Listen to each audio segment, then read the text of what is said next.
திமுக ஆட்சிக்கு வந்து 3 ஆண்டுகள் நிறைவடைந்து 4வது ஆண்டு இன்று தொடங்கும் நிலையில் முதல்வர் திரு ஸ்டாலின் காணொலி ஒன்றை வெளியிட்டிருக்கிறார். அந்த காணொலியில் ஸ்டாலின் என்றாலே செயல்தான் என்பதை நிரூபித்து காட்டியிருக்கிறேன். இது சொல்லாட்சி அல்ல, செயலாட்சி என கூறியிருக்கிறார். மேலும் கடந்த 3 ஆண்டு கால ஆட்சியில் மக்கள் நலத்திட்டங்களால் பொதுமக்கள் மகிழ்ச்சியோடு இருப்பதாகவும், மக்களது நன்றி கலந்த வாழ்த்தும் புன்னகை அரும்பும் முகங்களும் இன்னும் உழைக்க தூண்டுகிறது எனவும் கூறியிருக்கிறார். நம்பிக்கையோடு முன் செல்கிறேன், பெருமையோடு சொல்கிறேன், தலைசிறந்த 3 ஆண்டு, தலைநிமிர்ந்த தமிழ்நாடு என தனது எக்ஸ் தளத்தில் பதிவிட்டிருக்கிறார். திமுகவின் எந்த நலத்திட்டத்தை குறித்து மக்கள் மகிழ்ச்சி அடைய வேண்டும் என்பது பெரும் கேள்விக்குறியாக இருக்க, தினம் தமிழகத்தில் நடக்கும் அராஜகங்களை பக்கமாக கூற வேண்டியிருக்கிறது. இன்னும் 4-5 மாதங்களில் அடுத்த மழைக்காலம் தொடங்கிவிடும் நிலையில் வடிகால் பணிகளில் செயலாட்சியை செயல்படுத்தி விட்டீர்களா? வேங்கி வயல் தொடங்கி சேலம் தீவட்டிப்பட்டி வன்முறை வரை சாதி கொடுமைக்கு எதிராக செயலாட்சியை நிரூபித்து விட்டீர்களா? உள்கட்டமைப்புகளில் உங்கள் செயலாட்சி காட்டிய தீவிரம் என்ன? இதுவரை மக்கள் கேட்ட கேள்விகளுக்கு சொல்லாக மட்டுமாவது பதிலளித்திருக்கிறீர்களா என்பது நமது கேள்வி. அதிகரித்திருக்கும் விலைவாசி, அதிகமான டாஸ்மாக் விற்பனை, அதிக போதைப்பொருள் பயன்பாடு, சீர்குலைந்து இருக்கும் சட்டம் ஒழுங்கு, கனிம வளக்கொள்ளை, தரமிழந்த கல்வித்துறை, நசுக்கப்படும் கருத்து சுதந்திரம் என்பதுதான் திமுகவின் செயலாட்சி என்பதில் மாற்று கருத்து இல்லை.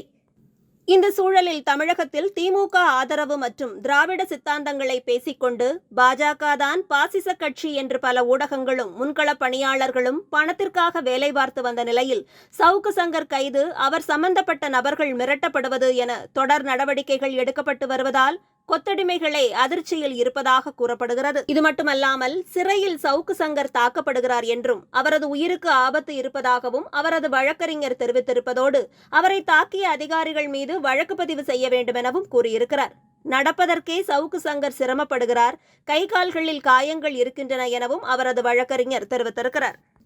சவுக்கு சங்கர் தொடர்புடைய ஒருவரையும் விட்டுவிட வேண்டாம், என்ன பின்விளைவுகள் ஏற்பட்டாலும் பார்த்து கொள்ளலாம் என உயர் அதிகாரிகளுக்கு பொறுப்பு கொடுக்கப்பட்டிருப்பதாகவும் சில தகவல்கள் கூறுகின்றன. திமுகவிற்கு எதிரான கருத்துக்களை பேசி வந்த பத்திரிகையாளர் மணியும் சவுக்கு சங்கர் கைது பற்றி இதுவரை கருத்து கூறாமல் இருப்பதற்கும் இதுபோன்ற மிரட்டல்தான் காரணம் என்றும், அவரும் கூடிய விரைவில் விசாரணை வளையத்திற்குள் கொண்டுவரப்பட வாய்ப்பு இருப்பதாகவும் கூறப்படுகிறது. ஊழல் செய்து ஆதாரங்களோடு சிக்கிக்கொண்ட இந்தி கூட்டணி கட்சிக்காரர்களை அமலாக்கத்துறையும் நீதிமன்றமும் விசாரித்து விட்டாலே பாஜக சர்வாதிகாரத்தோடு செயல்படுகிறது, மோடி ஒரு அடக்குமுறையாளர் என்றெல்லாம் கூவும் ஒவ்வொரு நபர்களும் இதுபோன்ற சம்பவங்களையும் உன்னிப்பாக கவனிக்கவாவது செய்ய வேண்டும் என்பது நமது கருத்தாக இருக்கிறது. இது மட்டுமல்லாமல் ஊழலுக்கு எதிராக செயல்பட்டே ஆக வேண்டும் என்று நாடகமாடிவிட்டு ஊழல் புகாரில் சிறைக்கு சென்றிருக்கும் கெஜ்ரிவால் அவர்கள் தடை செய்யப்பட்ட காலிஸ்தான் அமைப்பிடமிருந்து நிதி பெற்றதாக புகார் எழுந்திருக்கிறது.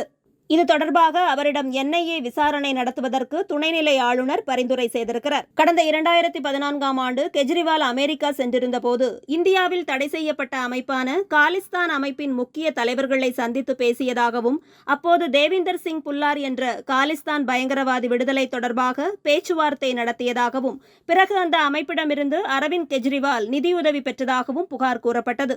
இது தொடர்பாக துணைநிலை ஆளுநர் VK சக்சேனா NIA எனப்படும் தேசிய புலனாய்வு அமைப்பு விசாரணை நடத்த வேண்டும் என்று பரிந்துரை செய்திருக்கிறார். இந்த நிலையில் தங்களை நகைச்சுவையாக கூட யாரும் விமர்சிப்பதை தாங்கிக் கொள்ள முடியாத அளவுக்கு சகிப்புத்தன்மையும் படைப்பு திறனை ரசிக்கும் குணமும் கொண்டவர்கள்தான் இந்தி கூட்டணிக்கு உரிமையாளர்கள் என்பது நிரூபிக்கப்பட்டிருக்கிறது. மேற்கு வங்க முதல்வர் மம்தா பானர்ஜி அவர்கள் நடனம் ஆடுவது போல காணொலி ஒன்று வைரலாக பரவிய நிலையில் இதனை எக்ஸ் தளத்தில் பதிவிட்ட பயனருக்கு எதிராக கொல்கத்தா காவல்துறை நடவடிக்கை எடுத்திருக்கிறது.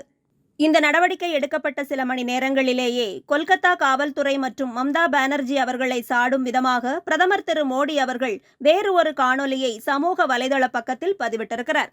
பிரதமர் திரு மோடி அவர்கள் நடனம் ஆடுவது போல காணொலி ஒன்று கடந்த சில நாட்களாக பரவி வந்த நிலையில் இதனை தனது சமூக வலைதள பக்கத்தில் பகிர்ந்திருக்கும் பிரதமர் திரு மோடி அவர்கள், உங்கள் அனைவரையும் போலவே நான் நடனமாடுவதைக் கண்டு நானும் மகிழ்ந்தேன். உச்சக்கட்ட வாக்கெடுப்புகள் நடந்து கொண்டிருக்கும் நிலையில் இத்தகைய படைப்புகள் உண்மையிலேயே மகிழ்ச்சி அளிக்கிறது என்று கூறி பதிவிட்டிருக்கிறார். இது குறித்து தனது எக்ஸ் தளத்தில் சிறிய கருத்து ஒன்றை பகிர்ந்திருக்கும் அண்ணாமலை அவர்கள், சமூக ஊடக பதிவுகளுக்கெல்லாம் கைது செய்ய வேண்டிய பிரிவுகளை பற்றி சந்தேகம் இருந்தால் கொல்கத்தா காவல்துறை தமிழ்நாடு காவல்துறையிடம் கேட்டு தெரிந்து கொள்ளலாம் எனவும் கூறியிருக்கிறார். குறுகிய மனப்பான்மை உடையவர்கள், கருத்து சுதந்திரத்தை ஆதரிக்காதவர்கள் யார் என்று மக்களே முடிவு செய்து கொள்ள வேண்டிய நேரம் இது. இந்தி கூட்டணியை சேர்ந்தவர்கள் இப்படி குறுகிய மனப்பான்மையோடு குண்டுச்சட்டி குதிரைகளாக இருக்க, திமுகவோ தமிழகத்தில் கும்மிடிப்பூண்டியை தாண்டாமல் தள்ளாடி கொண்டிருக்க, அண்ணாமலை அவர்களோ ஓய்வு என்பதே இல்லாமல் அடுத்தடுத்த தேர்தல் பிரச்சாரங்களுக்கு பல மாநிலங்களுக்கும் சென்று கொண்டிருக்கிறார். டெல்லியில் நடைபெற இருக்கும் பிரச்சார கூட்டத்தில் பேச இருக்கும் சில முக்கிய தலைவர்கள் பெயர் பட்டியலில் அண்ணாமலை அவர்களது பெயரும் இணைக்கப்பட்டிருக்கிறது. இது மட்டுமல்லாமல் டெல்லியில் நடைபெற்ற பொதுக்கூட்டத்தில் பேசிய அண்ணாமலை அவர்கள் ஹிந்தியிலேயே பேசியதோடு பத்திரிகையாளர்களின் கேள்விகளுக்கும் ஹிந்தியில் பதிலளித்திருக்கிறார். தெலுங்கானா, டெல்லி என எங்கு சென்றாலும் அண்ணாமலை அவர்களை காணவும் அவரது பேச்சை கேட்கவும் மக்கள் ஆர்வத்தோடு இருப்பதும், அண்ணாமலை அவர்களுக்கு அமோகமான வரவேற்பை கொடுப்பதும் உண்மையான தேசியவாதிகளையும் தமிழர்களையும் பெருமிதம் கொள்ள வைத்திருக்கிறது. இளைஞர்களும் மாணவர்களும் அதிகமான மொழிகளை கற்றுத்தேர வேண்டுமென்று மேடையில் வசனம் பேசுவதோடு நின்றுவிடாமல், தானே அதை கற்று மேடையில் பேசக்கூடிய அளவுக்கு முன்னேற முடியும் என்றும் எடுத்துக்காட்டாக விளங்குகிறார் திரு அண்ணாமலை அவர்கள்.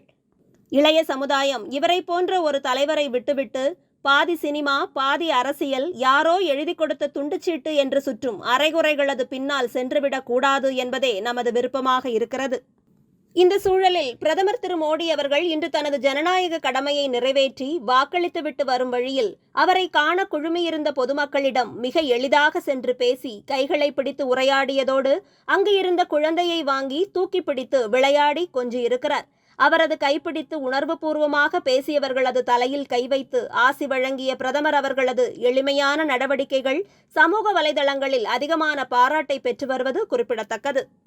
தேசிய செய்திகள் இந்த அளவில் இருக்க, தமிழகத்தில் சட்டம் ஒழுங்கை நிலைநாட்டும் முதல்வரது தொகுதியான கொளத்தூரில் வாகன சோதனையில் ஈடுபட்ட போக்குவரத்து காவல்துறை அதிகாரி ஒருவர் எல்லா ஆவணங்களும் வைத்திருந்த வாகன ஓட்டுநரிடம் அபராதம் கட்டுமாறு கூறிய காணொலி இணையத்தில் பரவி வருகிறது.